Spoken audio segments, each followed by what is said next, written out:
आजकल artificial intelligence मतलब AI की बात हर तरफ हो रही है। पर एक बहुत बड़ा सवाल है, हम ये कैसे तय करें कि ये पावरफुल टेक्नोलॉजी कुछ बड़ी कंपनियों का फायदा कराने के बजाय हम जैसे आम लोगों के काम आए। भारत के पास शायद इसका जवाब है और आज हम उसी को समझने वाले हैं। देखिए, एआई के भविष्य का यही सबसे बड़ा सवाल है। क्या हम इसे इंसानियत की भलाई के लिए बना रहे हैं या सिर्फ पैसा कमाने के लिए? और यहीं पर एक मजबूत सोचे समझे प्लान की जरूरत पड़ती है। तो सबसे पहले एक बात साफ कर लेते हैं, ये जो मानव एआई है, ये कोई नया ऐप या सॉफ्टवेयर नहीं है। ये भारत का एक विजन है, एक ढांचा है जो ये पक्का करने के लिए बनाया गया है कि एआई हमेशा हमारे यानी इंसानों के कंट्रोल में ही रहे। इस पूरे फ्रेमवर्क का जो राज है ना, वो इसके नाम में ही छिपा हुआ है, मानव। और जैसा कि नाम से ही जाहिर है, सब कुछ मानव के इर्द गिर्द ही घूमता है। चलिए इसके एक एक अक्षर का मतलब समझते हैं। तो मानव का हर अक्षर एक बहुत जरूरी सिद्धांत को दिखाता है। एम से है मॉरल यानी नैतिक सिस्टम, ए से है अकाउंटेबल यानी जवाबदेह शासन, एन का मतलब है नेशनल सॉवरेनिटी यानी राष्ट्रीय संप्रभुता, फिर से ए का मतलब है एक्सेसिबल यानी ये सब तक पहुंचे, और वी का मतलब है वैलिड यानी जो भी हो वो वैध और जायज हो। यही पांचों सिद्धांत एक जिम्मेदार एआई की नींव बनाते हैं। अच्छा, तो ये तो समझ आ गया कि ये ढांचा क्या है, पर सवाल ये है कि आखिर इसकी जरूरत ही क्यों पड़ी?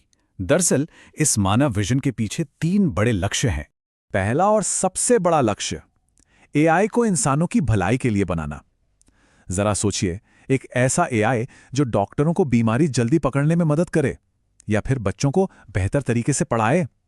मतलब इसका मकसद यह है कि टेक्नोलॉजी हमारी मदद करे, हमें नुकसान ना पहुंचाए। दूसरा लक्ष्य है एक ऐसा सिस्टम बनाना जिस पर हम भरोसा कर सकें।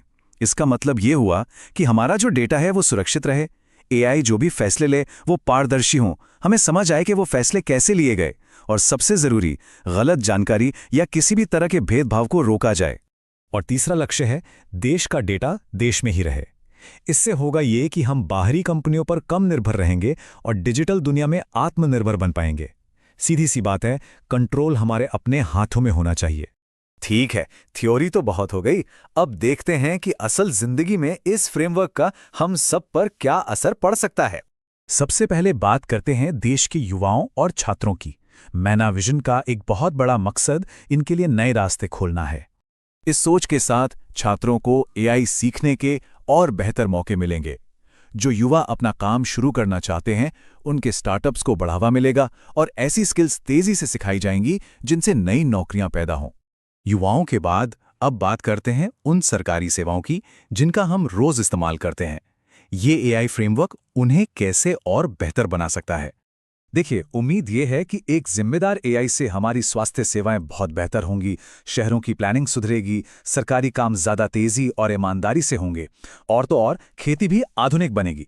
जरा सोच कर देखिए, किसानों को मौसम का बिल्कुल सटीक अनुमान मिले या सरकारी दफ्तरों में काम बिना किसी देरी के हो जाए।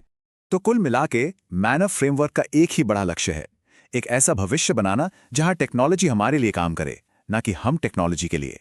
ये जो लाइन है, ये मानव विजन के दिल की बात कहती है।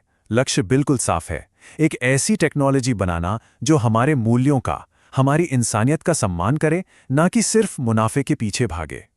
और आखिर में एक सवाल हम सबके लिए, क्या भारत का ये मानव केंद्रित सपना एआई को वाकई में इंसानियत के लिए काम करने पर मजबूर कर पाएगा? इसका जवाब तो खैर भविष्य ही देगा, लेकिन इस पर सोचना हम सबके लिए बहुत जरूरी है।